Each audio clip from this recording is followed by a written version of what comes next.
Hello दोस्तों, बात करते हैं आईटीआर की प्रोसेस को लेकर। आईटीआर की प्रोसेस पिछले 2 दिनों से वापस बढ़ती हुई नज़र आ रही है और टीडीएस के रिफंड आते हुए नज़र आ रहे हैं। आप में से एक व्यूअर्स है जिन्होंने 37 मिनट पहले ही डाला है कि उनका जो टीडीएस का रिफंड है वो आ गया। 2 महीने से वो वेट कर रहे थे, 2 महीने बाद उनका टीडीएस का रिफंड आया। ऐसे ही काफ़ी और भी लोग हैं जिनका टीडीएस का रिफंड आया है। हमारे भी क्लाइंट की कल आईटीआर प्रोसेस हुई।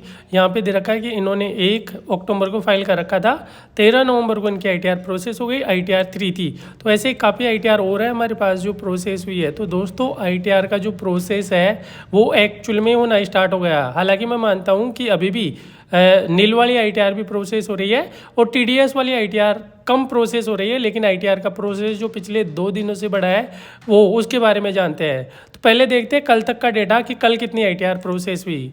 दोस्तों, कल की डेट में 13 तारीख का लास्ट अपडेट दे रखा है। कल की डेट में 8,11,54,021 आईटीआर फाइल हो गई। आईटीआर फाइलिंग भी बढ़ता हुआ नजर आ रहा है। उनमें से 7,79,63,108 आईटीआर ई वेरीफाई हो गई और जो ई वेरीफाई आईटीआर है उनमें से 6,88,36,877 आईटीआर प्रोसेस हो गई। अब दोस्तों, बात कर लेते हैं कि कल की डेट में कितनी आईटीआर प्रोसेस हुई। तो आप यहाँ देखोगे तो कल की डेट में 4,43,536 आईटीआर प्रोसेस हो गई। और बात करते हैं ग्राफ की। ग्राफ आप देखोगे तो 2 दिन का ग्राफ वापस बढ़ता हुआ आपको नजर आ रहा है।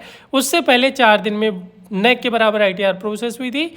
ऐसे ही दोस्तों, आपने पहले भी देखा होगा कि 2 दिन जब आईटीआर का प्रोसेस रुका था तो उसके बाद वापस आईटीआर प्रोसेसिंग बढ़ता हुआ नजर आया था। ऐसे ही यहाँ देखा गया कि 3-4 दिन से जब आईटीआर की प्रोसेस कम थी, नेक के बराबर हो रही थी, उसके बाद अब 2 दिन से वापस आईटीआर की प्रोसेस बढ़ती हुई नजर आ रही है। और ये जो डेटा है वो एक्चुअल डेटा है, इसमें कोई फेक डेटा नहीं है। हालांकि इसमें नील की आईटीआर भी सम्मिलित है, इसलिए काफ़ी लोगों के रिफंड मतलब जो है वो नहीं आए, बहुत ही कम लोगों के रिफंड आए हैं। लेकिन दोस्तों, जिस हिसाब से आईटीआर की प्रोसेस यहाँ पे चल रही है, ऐसे अगर आईटीआर की प्रोसेस चलती रही तो आने वाले लगभग मैक्सिमम 30 दिन के अंदर सभी का रिफंड आ जाएगा।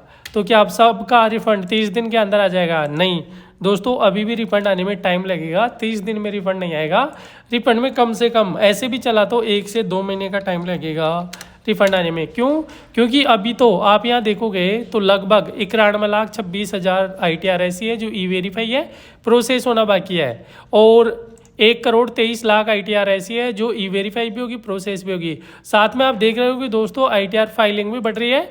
तो ये कहीं ना कहीं ऐसा लग रहा है कि अगर 2 महीने प्रोसेस चलेगा तो ये 1.5 करोड़ हो जाएगा और 1.5 करोड़ होने के बाद प्रोसेसिंग में जो टाइम है वो लगने वाला है। इसलिए आईटीआर की प्रोसेस अभी इतनी जल्दी भी नहीं होगी कि 20 दिन या 25 दिन में आप सभी की आईटीआर प्रोसेस हो जाए। ऐसा पॉसिबल नहीं है। आईटीआर की प्रोसेस अगर ऐसे भी चलती रही तो भी लगभग दोस्तों ये मान के चलो कि 50 से 60 दिन सभी की आईटीआर प्रोसेस होने में लग जाएगा और तभी जाके सभी की आईटीआर प्रोसेस होगी, सबके रिफंड आएंगे।